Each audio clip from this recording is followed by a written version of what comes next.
mal. Alors on est parti pour la suite, la partie 2 sur les variables. Avant de commencer, parce que dans cette partie on est censé parler de la pratique, de pratiquer ce qu'on a vu. Je vais d'abord vous montrer quelques exemples concrets de comment les variables sont représentées dans nos applications de tous les jours, donc pour voir les trucs de manière plus concrète. Nous avons par exemple là où vous voyez directement DingDing qui est aussi une application de chat où il y a écrit set. Donc c'est une variable qui contient cette valeur.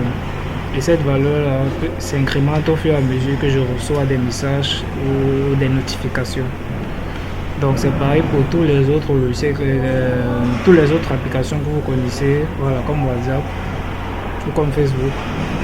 Là où vous voyez, il y a les petits insignes là ici. Ce sont des variables qui stockent en fait ces notifications là, que les applications renvoient. Par exemple, message aussi. Et là, on peut entrer par exemple dans Facebook. Si on entre dans un compte comme ça au hasard, on voit ici le nombre d'amis, 677. Donc là, c'est la valeur qui est stockée aussi dans une variable. Donc, il se modifie au fur et à mesure qu'elle ajoute. En fait, les amis sont ajoutés sur son compte. Le nom aussi, son nom utilisateur aussi peut être une variable parce que elle peut modifier son nom, elle peut changer, elle peut décider de changer. Comme variable, on peut avoir aussi, il y a les variables de type date, on aura peut-être l'occasion de voir aussi bientôt. Donc les types dates sont sur le format jour, mois, année. Vous pouvez soit afficher le mois sous forme de lettres comme ça, ou sous forme de chiffres avec de 1 à 12. Voilà, on va voir ça. Donc, en fait, ça dérive toujours des types de bases dont on a parlé. Entier, voilà, caractère. Tous les autres types plus évolués, voilà, proviennent de ces types de bases. Je voulais aussi vous montrer, voilà, le nombre de commentaires, voilà, le nombre de likes. Je sais pas, j'ai pas forcément un exemple sur le nombre de commentaires ici. Donc en bref, toutes les données que vous voyez là, like, commentaires, etc., tout ça, même quand vous êtes en ligne, c'est aussi une variable de type booléen. Donc si vous êtes en ligne, si vous n'êtes pas en ligne, en fonction de ça, il y a soit peut-être c'est souvent un petit point vert sur le côté, soit ça peut être un autre indicatif, ça peut être juste par exemple si j'ouvre Subway Surf, donc je crois que la plupart d'entre vous connaissent le jeu. Voilà, tout ça sont des variables. Une variable, le pourcentage, la valeur s'ajoute, ça s'ajoute. Voilà, une variable de type texte. Tap to play, là c'est une variable de type texte. Maintenant, tout ce qui est ici, là par exemple, là c'est pas une variable. Subway Surfer qui est écrit ici, là, parce que c'est sur un camion, là c'est un objet qui est créé par un logiciel 3D. Mais ce qui est ici, c'est bien un texte.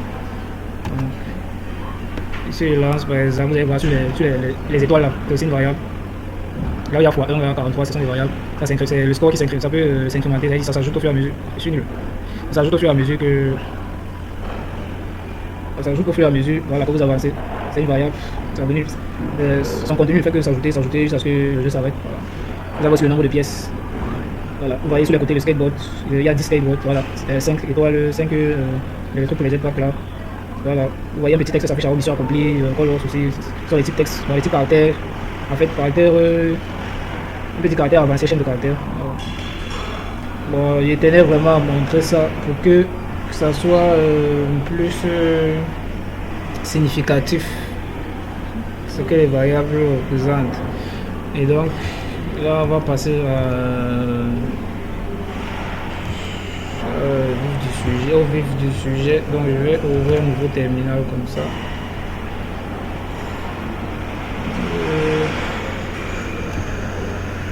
Là je crois que je peux exploiter ce terminal. Bon, déjà le terminal, je sais pas si j'ai eu à expliquer, c'est un peu comme un petit logiciel qui permet de donner des commandes, mais de façon textuelle. Donc dans Windows, on appelle ça l'invite de commande. Donc dans Linux, le monde de Linux, on appelle ça le terminal. Donc là, on fait des petits. Donc là, peut-être, si je veux afficher un truc, là, je mets écho, bonjour, ça affiche bonjour. Je peux ouvrir un fichier même, je peux décider d'ouvrir une application avec la commande open. Donc il y a la commande et il y a maintenant l'attribut, tout ça. Bon, peut-être j'aurai l'occasion d'expliquer plus en détail ça dans une vidéo, ça va dépendre. Donc là, je suis sur Linux, donc dans Windows, comme il a dit, c'est invite de commande. Donc sans plus tarder, comme j'ai dit, on va utiliser le C, on va utiliser 4 langages, donc je vais splitter. En fait, je pouvais faire ceci dans les éditeurs plus connus, mais je suis plus à l'aise avec le terminal. Qu'est-ce que je fais? Voilà. Donc en bas, il y aura tout ce qu'il y aura comme compilation. Donc compilation, en fait, la compilation c'est transformer notre code textuel là, en fichier binaire qui sera exécuté par l'ordinateur. Mais tout ça, je vais revenir sur ça lorsque lorsque je vais entrer dans la partie software, expliquer la théorie logicielle, plutôt architecture logicielle, disons. Donc déjà je divise aussi ceci en 4 comme ça. Non, comme ça. 2 ici, 2 là. Donc ici il y aura C, donc qui est notre langage qu'on va apprendre sur cette chaîne. Peut-être on va effleurer un peu les autres, mais on est concentré sur le C, C++. Et assembler aussi parce que voilà, c'est un programme en bas niveau pour le système. Donc il faut l'assembleur. Et quand on va parler de C++, parce qu'on a besoin aussi du paradigme orienté objet, dans la programmation orientée objet qui est très utile pour gérer les gros projets de ce genre. Voilà. Donc en parlant de C++, on va aussi quand même parler un peu de Java. On va entrer un peu, voilà. Donc c'est pour donner un aperçu. Donc ici, j'utilise Nano. La commande Nano, c'est pour ouvrir un petit éditeur de texte. Bon, on peut aussi dire éditeur de code. Et c'est donc ce que je vais faire, c'est que je mets avec les lignes comme ça. Voilà, là on peut voir les lignes qu'on écrit. Donc là j'ai appelé ça mon fichier temp.c, temporaire.c. Donc j'ai pas fait de vidéo encore pour l'installation des outils, en fait de notre environnement de programmation. J'ai installé C, installé peut-être Java ou installé autre truc. Mais vous pourrez tester directement pour JavaScript quand même. Parce que là on n'est pas encore, j'insiste, on n'est pas en train de programmer, on est dans l'algorithme. Donc j'explique juste les variables ici de manière pratique, comment ça va se passer de manière pratique. Donc il y a aussi ici j'ai dit qu'il y aura aussi JavaScript. Donc je crée, voilà, j'ouvre un truc bon, JavaScript en fait ça s'ouvre dans les pages, ça s'exécute dans une page web. Donc il faut une page HTML qui est le fichier en fait qui représente les pages web. On n'entre pas dans les détails.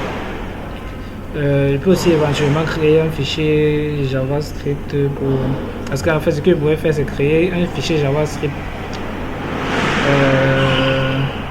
pour intégrer en fait ça dans le HTML, parce que le JavaScript est appelé par HTML, on peut dire comme ça. Donc, je vais créer ça. En fait, je ne suis pas vraiment obligé de créer ça, mais c'est juste pour voir la taille du fichier. Comme j'ai parlé à la fin de la dernière vidéo des performances en termes de taille. Là, on va comparer pour les différents langages. On va aussi voir en termes de vitesse, de rapidité, donc de temps d'exécution. Plus le temps est court, plus voilà. Le logiciel est efficace. Donc, on appelle ça toujours temp.js pour JavaScript. Ici, je mets par exemple je mets le Java. Donc, Java est différent de JavaScript. Parce que Java, c'est une programmation orientée objet pour créer des applications mobiles, même desktop, même la programmation web. On fait la programmation web avec Java, voilà, beaucoup de trucs avec Java. La programmation, c'est la programmation embarquée, voilà, ça veut dire toutes les cartes électroniques qui sont dans peut-être les voitures, les bateaux, voilà, embarquées, c'est-à-dire tout ce qui est en mouvement, tout ce qui voilà, se déplace. Les robots, voilà, Java fait énormément de trucs. Et il est différent de JavaScript qui lui s'applique surtout dans les navigateurs. Dans Firefox, Google Chrome, voilà, les navigateurs, ouais. Et donc du coup, on va créer Java. Je crée ici Python. Là, c'est toujours, je crée toujours un fichier dans mes .py pour Python. Donc là, c'est l'extension de Python. Ici, on a l'extension pour Java, .html, voilà. On va parler aussi de l'extension. J'ai oublié de faire un truc ici. Je dois mettre tout ça avec l'argument L pour qu'on voie les lignes. Bon, c'est vrai que ici c'est pas très important parce que je pense pas qu'on aura des erreurs ici. Là, on va faire des trucs basiques. On aura, je pense, même pas 10 lignes de code, même pas 5. Et puis laisser comme ça. Bon. C'est pas trop important. Bon, je vais quand même le faire juste comme ça pour le fun. Je vais faire -L. Again avec -L, voilà, c'est mieux comme ça. Et donc en bas aussi on split vertical comme ça, on aussi 4. Bon, c'est vrai que JavaScript on ne pourra pas tester, on va tester dans le navigateur. Je peux juste mettre un petit truc cool ici, c'est Matrix. Là c'est un petit programme, voilà, pour ceux qui ont regardé Matrix, voilà. Ça ne fait rien, hein, c'est juste c'est cool à regarder. Voilà. Ça fait un peu gars de la NASA et tout et tout. Maintenant on va commencer avec le C. Donc c'est notre langage ici, hein, d'ailleurs c'est mon langage, c'est le langage que je maîtrise. Les autres je connais juste un peu. On ne peut pas tout connaître, c'est vraiment, la programmation c'est vaste. De toute façon, c'est même pas productif de connaître, d'apprendre tous les langages. Il faut se concentrer sur un seul langage. Donc là, ne vous souciez pas trop de la syntaxe et tout. Vous voyez qu'on n'est pas en programmation ici. Donc du coup, ce que je fais quand même, c'est j'importe la bibliothèque pour afficher à l'écran parce qu'il faut ça. Et maintenant là, je crée dans ma variable. Je vais pousser comme ça. Créer dans ma variable, donc il y aura peut-être une variable, donc comme on a parlé, il n'est pas en ordre, je crée une short, je crée short,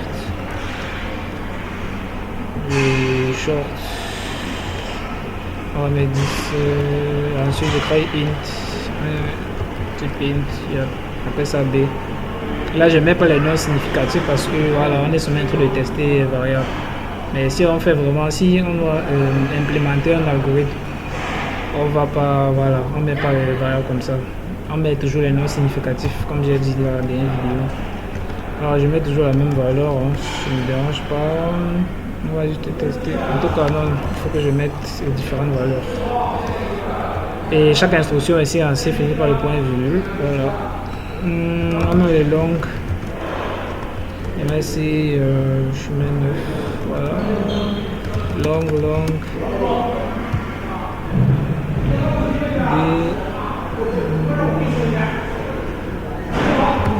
Comme ça, 87, comme ça au pif. On a aussi le unsigned là. Donc si on veut unsigned, Donc il y a aussi enseigne longue, etc. Bon, je vais seulement contacter des enseignes. Je crois que la syntaxe c'est enseigne int. Bon, on va avoir essayé pour voir. Enseigne après ça U, mais voilà, comme c'est non signé, si on met moins, ça va mettre une erreur. Donc on met un truc là comme ça.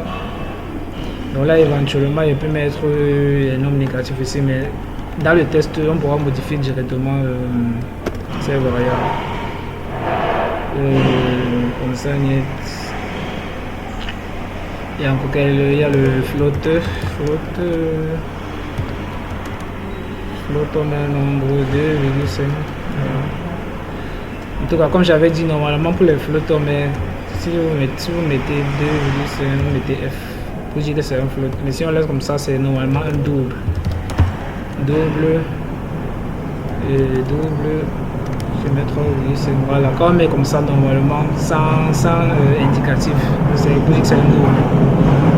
Voilà. Mais sauf que ici, là, ça va. Si vous laissez ici, là, le float FC comme ça va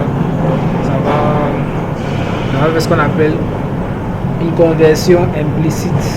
Là, ça convertit en fait automatiquement vers un float. Comme j'ai dit, le double est à une taille plus grande. Le nombre de bits est plus grand. Alors que le float c'est plus petit, c'est plus réduit. Et du coup, on va mettre F pour être plus précis. Bon, on va laisser comme ça. On verra, et ça sera plus pointu beaucoup plus tard. Là, c'est le test. Voilà, quand on a tout. Booléen, bon, pour avoir les booléens ici dans C, il faut inclure une bibliothèque. Je ne me souviens plus le nom de la bibliothèque. C'est ça la vie du programmeur. Hein. Vous ne pouvez pas vous rappeler de tout, vous allez toujours chercher. Là, je mets déclarer petit boule. Pour que voilà, ça me donne directement la bibliothèque. Et aussi, je crois qu'on écrit le mot-clé, c'est boule. Voilà, vous pouvez utiliser underscore boule comme ça. Et voilà, on appelle l'entête. Voilà, c'est ce que j'appelle bibliothèque depuis. stdboule.h. stdboule.h. Voilà.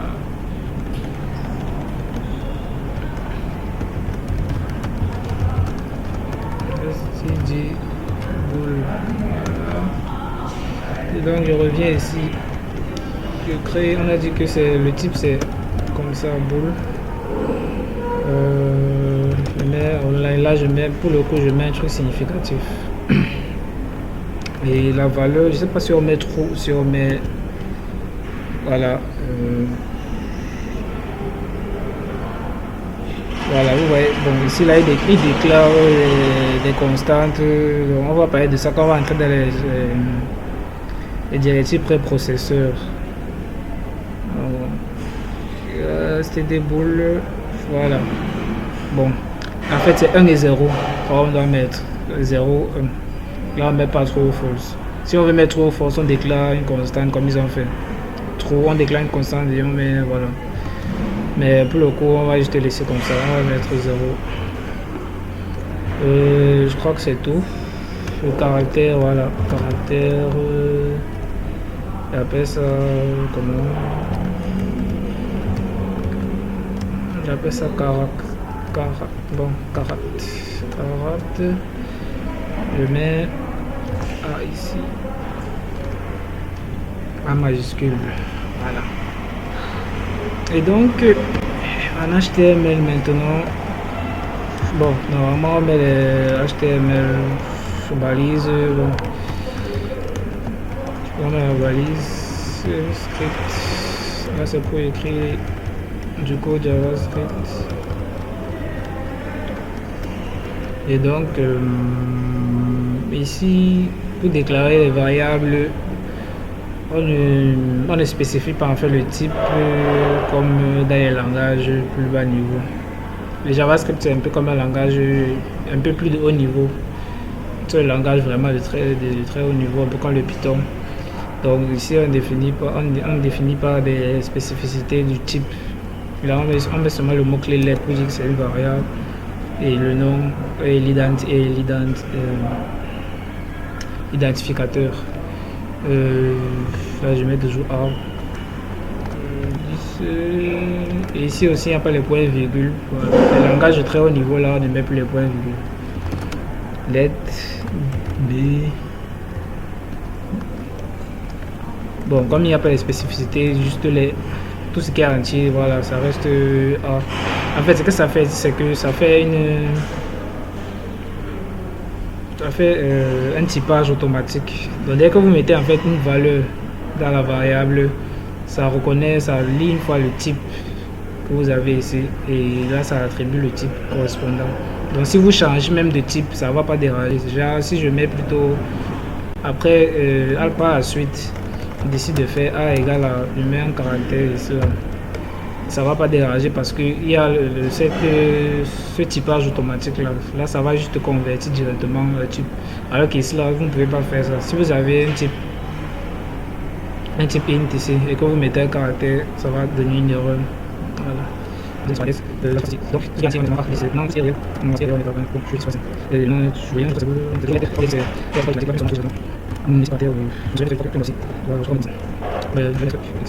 après, vous aussi, on pas la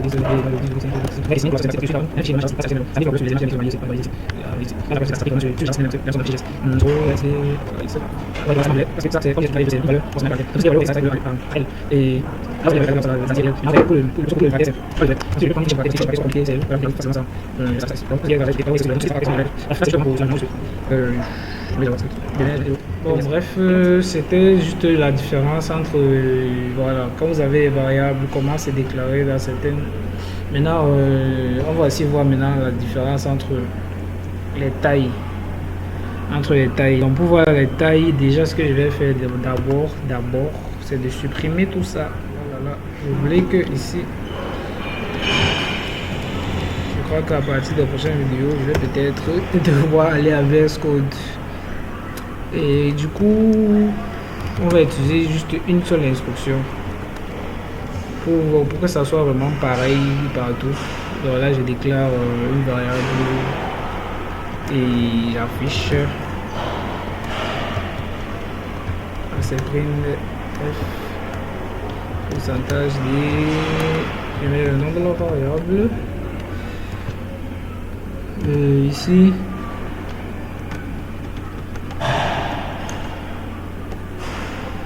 Donc ici, voilà, on n'a même pas testé pour JavaScript.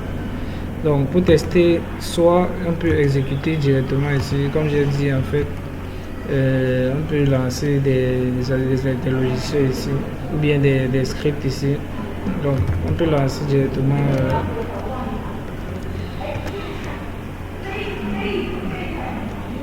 par la permission, sudo.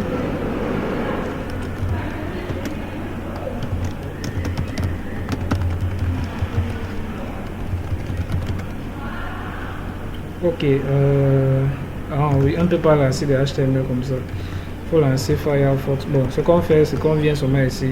Voilà mon fichier là ici, je double-clique pour alors entrer. Ça va venir là. En fait, on n'aura rien du tout affiché sur la page. C'est vraiment blanc parce que on n'a rien mis dans notre HTML. On a juste mis un script. Le script est le JavaScript, c'est le code. Il s'effectue derrière et c'est lui qui permet de gérer beaucoup de trucs derrière, variables, etc. On ne va pas entrer en détail. Donc là, vous venez, comme j'ai fait clic droit, vous faites clic droit, vous avez inspecté ou inspect en anglais. Vous venez ici dans la section console. Donc, selon le navigateur, ça peut être positionné ailleurs différemment. Voilà, vous voyez que ça a exécuté mon code de JavaScript. C'est ça qui a affiché 10,5 trop pour la valeur vraie, le caractère X. Et je crois, c'était quoi le dernier? Ah oui, le dernier c'est le time, le temps mis. Voilà, c'est en millisecondes. On divise par 1000, donc ça a fait 0,3 secondes. pour s'exécuter.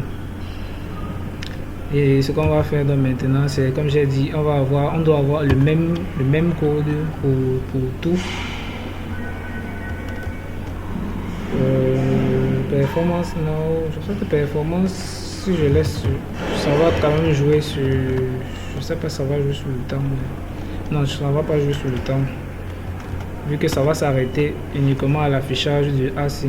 Maintenant, performance, non, voilà, c'est pour compter le temps qui a été exécuté depuis cette instruction. Donc je supprime ça. Donc on doit avoir même les mêmes valeurs pour être sûr que ça ne joue pas sur le temps d'exécution. Ici aussi je supprime parce que après on va comparer aussi. On va comparer à la taille des fichiers même proprement dit. Et là c'est bon. Ah non, là je dois supprimer aussi tout ça. Parce que je peux faire rapidement, tac tac. Ici aussi, tac tac. Ok. Et déclare donc exactement toujours une variable avec 10. J'espère, voilà, c'est bon. Ici aussi, je fais pareil. Je ne sais pas si le nombre de lignes de code aussi peut jouer sur la performance en termes de temps. Mais bon, je ne vais pas en faire des nombres de lignes vides. Je vais laisser les lignes vides comme ça. Je sais pas si l'espace non, l'espace se voit pas puisque quand ça compile, voilà, ça compile, ça tient juste en compte de ce qui est écrit, ça ne tient pas en compte de donc du coup on va donc comparer ça, on va comparer tout ça. Donc là je vais lancer mon C ici, donc je dois d'abord compiler, c'est-à-dire transformer mon fichier là en fichier exécutable. Donc ça va me créer un exécutable que ça a nommé a.out. Donc si j'affiche mes fichiers, vous allez voir ici, voilà, voilà ça a.out. Donc c'est ça que je dois exécuter. Donc pour exécuter c'est / et maintenant le nom du fichier a.out. Voilà, on a 10. Donc je vais ajouter rapidement un anti/n. Donc c'est pour le retour à la ligne. Là je recompile d'abord. Et là je peux exécuter. Voilà, je mets l'anti/n parce que les autres langages aussi voilà, ils partent à la ligne. Et ici aussi je me rends compte que j'ai oublié de mettre l'affichage system.out.print ln. Voilà, ln pour que ça parte à la ligne. Donc il faut que je respecte, c'est pour ça que j'ai aussi respecté ça là-bas dans C. Sauf que je pouvais aussi utiliser print ici simplement, mais sauf que Python lui automatiquement il met déjà en toi la ligne. Donc il faut que tout soit pareil en fait dans tout ça, dans tous les langages. Donc ici je vais mettre je dois afficher quoi, je dois afficher A, voilà. Du coup ici aussi j'ai pas affiché, du coup je vais afficher. Voilà, là j'ai bossé, ça donne bien. Donc ce que je fais c'est que j'utilise time. Voilà, avec voilà. On voit que ça fait 0,01 seconde. Maintenant pour le JavaScript, comme j'ai déjà terminé ça ici, je pars dans mon navigateur, je fais juste un refresh. Rafraîchir juste. Voilà, là ça m'a affiché mes nouvelles, genre ça a affiché 10. Et 222 c'est le temps. Comme j'ai dit à millisecondes, on divise par 1000, donc c'est 0,2 secondes. Vous voyez que le C déjà bâche de loin le JavaScript en termes de vitesse d'exécution.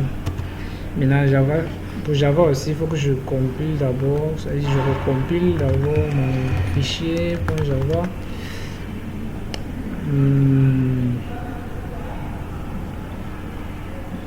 Du temps, et là je peux exécuter. Donc là ça m'a créé en fait un fichier .class et .class ici. Donc c'est ça que je dois lancer avec Java. Donc là je mets plus le .class parce que c'est comme ça qu'on doit exécuter. Je mets juste le nom. Voilà, ça a mis 10. Et donc pour avoir le temps, on met juste le time aussi. Voilà, c'est le temps.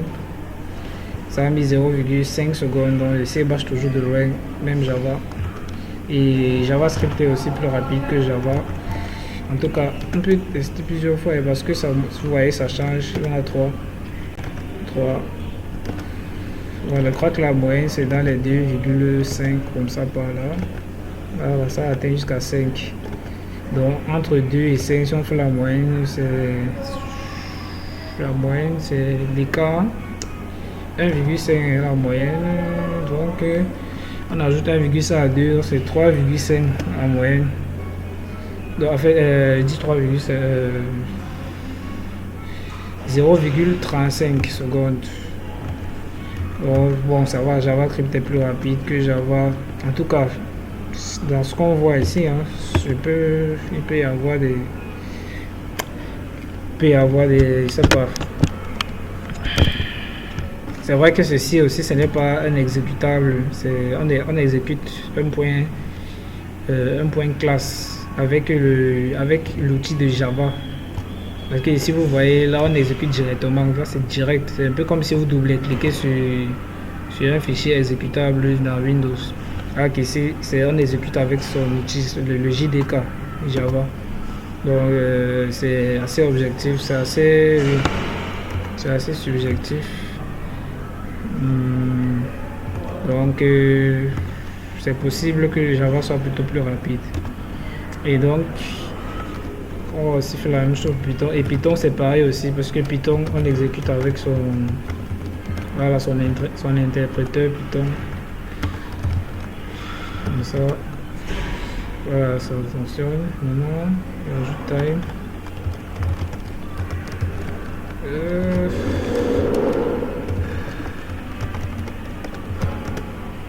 Voilà, ça fait 0,1 seconde. Donc c'est quand même plus rapide que... Voilà, c'est plus rapide. De toute façon, on sait que Python, voilà, c'est rapide, robuste, ça a presque toutes les qualités qu'il faut.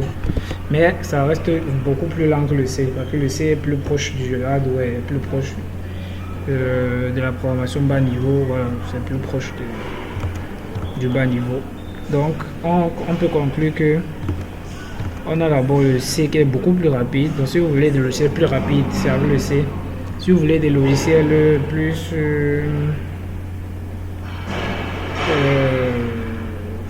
en tout cas, après le C, d'après nos 4 langages, on a Java, on a Python plutôt qui vient après. Après Python, ça sera ceci parce que c'est 0,2 secondes.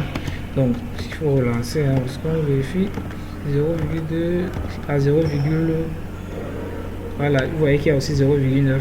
Donc, ça dépend grandement de... Parce qu'il y a plusieurs processus comme ça qui fonctionnent. Ça dépend grandement de ça. Voilà, c'est la plage entre 0,09 et 0,3 je pense. Donc c'est pas mal. Ceci aussi on peut lancer plusieurs fois pour regarder. Voilà, 0,3, 0,36, 0,14. Voilà, entre 0,1 et 0,3. Donc c'est sensiblement le même que Python. Voilà. Qui sont plus rapides que Java. Et maintenant le plus rapide de tous c'est le C, donc on peut aussi tester plusieurs fois. Vous voyez que ça reste toujours dans 0,0 quelque chose, donc c'est vraiment hyper rapide par rapport aux autres. Et donc voilà, on peut conclure comme ça là avec la comparaison. Donc j'ai tenu à faire ça parce que beaucoup de personnes se disent que je choisis quel langage par rapport, ça dépend vraiment de ce que tu veux faire. Si tu veux que tes logiciels soient un gain en termes de vitesse ou un gain en termes d'espace. Donc maintenant en termes d'espace, là on peut vraiment directement checker ici. Là par exemple le fichier source de C fait 88 bytes, donc 88 octets. Le fichier source étant .java, c'est plus lourd. JavaScript, le fichier JavaScript. C'est pour ça que j'ai voulu faire JavaScript, parce que HTML on ne peut pas comparer. Vous voyez, on ne peut pas comparer avec. Donc JavaScript, c'est ça qui est vraiment le langage de programmation. Voilà, le fichier source. C'est 45. Et Python, c'est 16. Donc Python, c'est le plus léger en termes de fichier source. Mais maintenant, si on veut regarder en termes de fichier exécutable, c'est-à-dire ce qu'on a à la fin, je pense que C sera plus léger. Là on peut pas vraiment voir parce que j'ai pas d'outils pour rendre Python, Java et ceci exécutable. Mais Déjà, ce qu'on peut voir, c'est que Python est déjà plus léger d'office par rapport aux autres. Et que entre Java, ça se joue entre Java et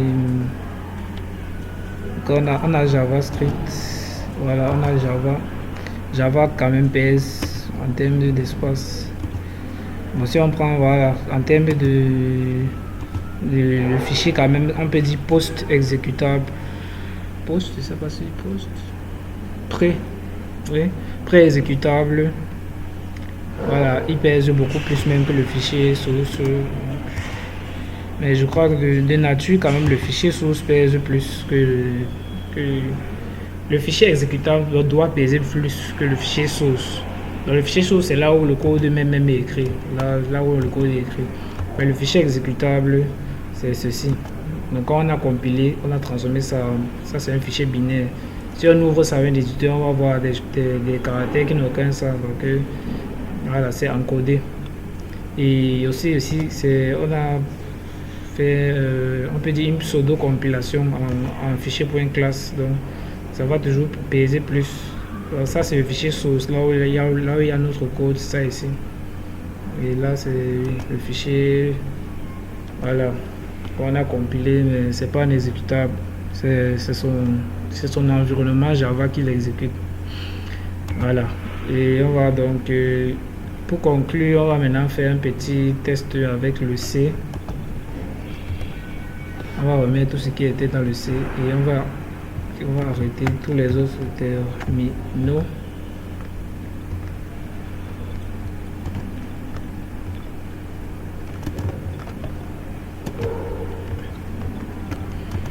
Voilà.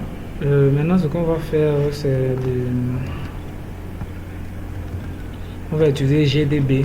C'est un outil de débogage. Donc, quand on dit débogage, c'est résoudre les erreurs qu'il y a dans un code, dans un programme. Outil de débogage parce que on peut exécuter chaque ligne une par une, et ça permet de voir facilement à quel niveau il y a un problème. Et aussi on peut avec le débogueur, si on peut modifier les variables directement pendant l'exécution. C'est-à-dire vous arrivez à une certaine étape du code, vous décidez de changer une variable vous-même de manière manuelle, vous changez la variable et ça permet de faire plusieurs tests différents et de voir comment le logiciel ou bien le programme se comporte pour optimiser déjà peut-être le logiciel et résoudre certains bugs, certains problèmes. Donc on va faire GDB et la commande GDB et le nom du fichier, donc pas le fichier exécutable. Out. Je valide d'abord. On va faire un layout source pour voir en fait. Je crois qu'il y a un petit souci ici. Si on fait un run.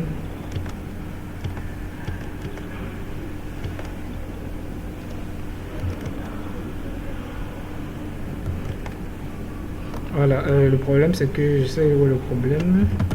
On va sortir. Donc la compilation que j'ai fait ici, je dois recompiler ça en mettant l'indice, je crois que c'est G. C'est pour que ça donne ça renvoie on va dire comment, un rapport de débogage. Donc, en fait, ça renvoie plusieurs informations pour permettre au débogueur de travailler. Donc là, je recompile donc avec ça. Ah oui, il y a un problème ici.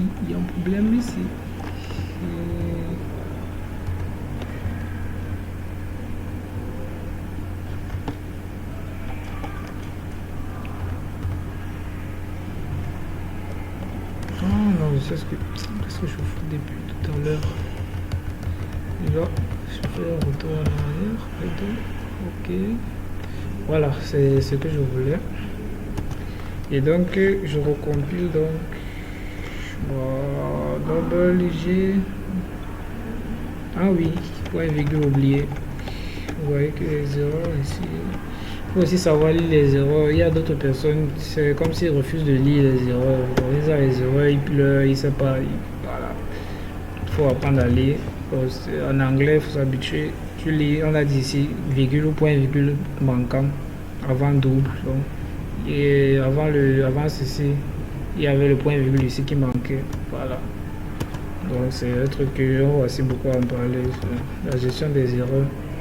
Layout. Ah, donc je fais appel à mon GDB temps.c. Comme ça, oui. Maintenant je fais layout, source, main.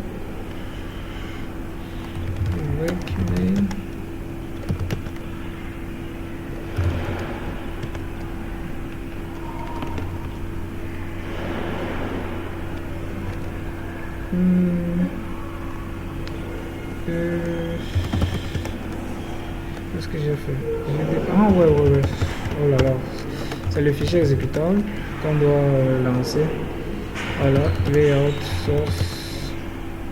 Voilà, là ça affiche. Donc du coup, ce que je fais, c'est que la partie du code, si je veux fermer ça, voilà.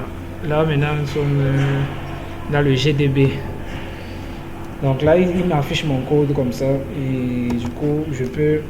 Là, je mets d'abord ce qu'on appelle un breakpoint. Donc je mets un point d'arrêt sur le main. Donc le main, c'est la première instruction en fait. Voilà, le main, voilà, c'est... Quand on va parler de l'assembleur, vous allez voir qu'il y a une étiquette. Main, c'est une étiquette. Donc on met un break sur l'étiquette main. On s'arrête là-bas. Et du coup, il me dit que... Voilà, il s'est arrêté à la ligne 5 ici. Donc, comme le main commence ici. Donc je fais un run pour commencer à tester. Voilà, quand j'ai fait un break, là, ça s'arrête ici. Donc nous sommes sur la ligne ici, mais nous ne l'avons pas encore exécuté. C'est juste pour montrer que nous sommes sur cette ligne. Donc, je peux faire déjà un print A. Donc pour afficher le contenu de la variable A, vous allez voir c'est 0. Donc, ça n'a pas encore pris la valeur 10 que j'ai demandé ici. Donc maintenant ce que je fais c'est next pour aller à la suivante. Maintenant je fais encore print A. Voilà, c'est 10. Je fais encore next. Et je fais print B maintenant. Voilà, 15. Maintenant ce que je peux faire c'est modifier ma variable A. Donc vous voyez que je suis encore en cours d'exécution, mais je change ma variable manuellement. Donc je fais 7 variable A égale, je mets une nouvelle variable, je mets un truc au hasard, je mets 9. Et vous voyez qu'ici à tout moment vous pouvez voir l'état d'une variable. Donc comme nous sommes ici, nous sommes figés à cette ligne. Voilà, nous sommes figés à cette étape, à cette instruction. Et je peux check encore ma variable A. Voilà, c'est maintenant 9 parce que j'ai redéfini, j'ai mis une nouvelle valeur. Et donc du coup, ce qu'on va faire, c'est qu'on va tester un peu. On a parlé des limites de valeur des variables. On avait dit que pour les shorts, c'était quelle valeur? Je crois que c'est 65 000, quelque chose comme ça.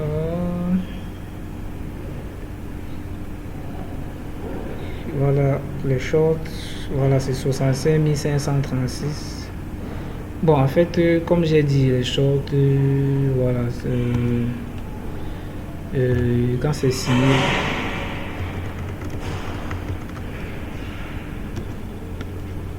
on prend la valeur, c'est 536.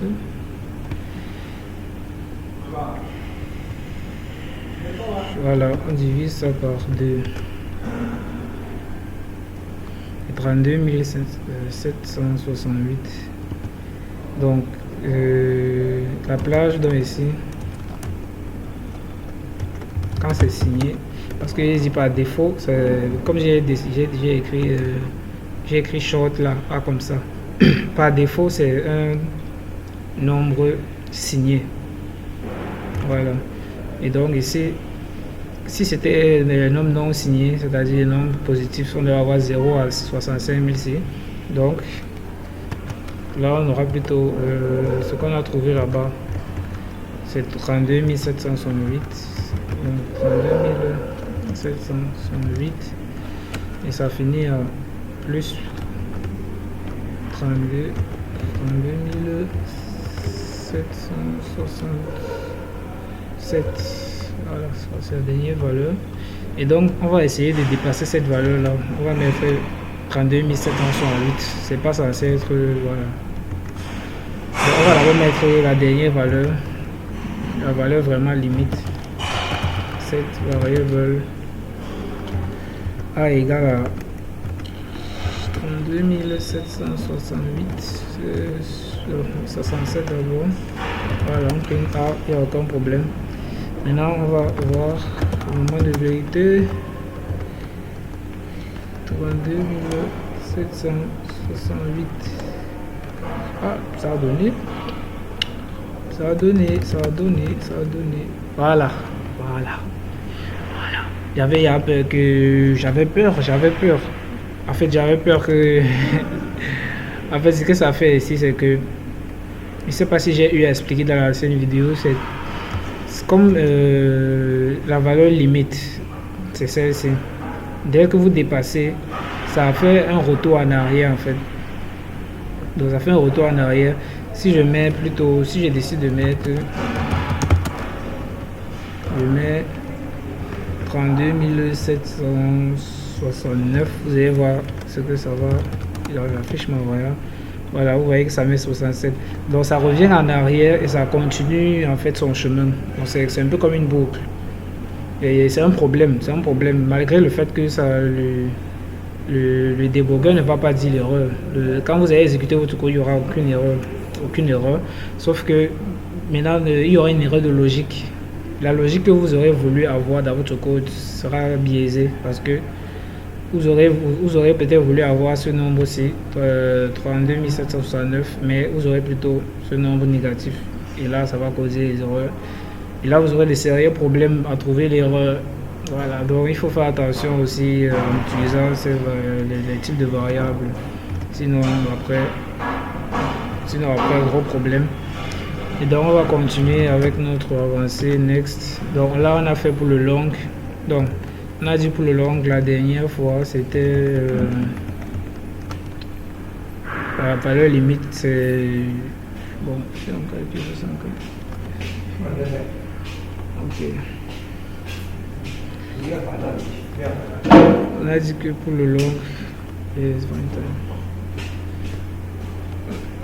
le long c'était on n'avait pas calculé, donc on peut calculer rapidement. On peut faire 2 puissance 64. C'est vraiment beaucoup pour le coup. Donc en tout cas vous avez compris le principe. Avec la valeur là, s'il arrive que dans cette variable la valeur dépasse la valeur max, voilà, vous allez revenir en arrière à la valeur négative la plus à l'extrémité négative et remonter. Voilà, c'est comme une boucle. Et donc je peux prendre voilà, c'est 9 comme j'ai dit.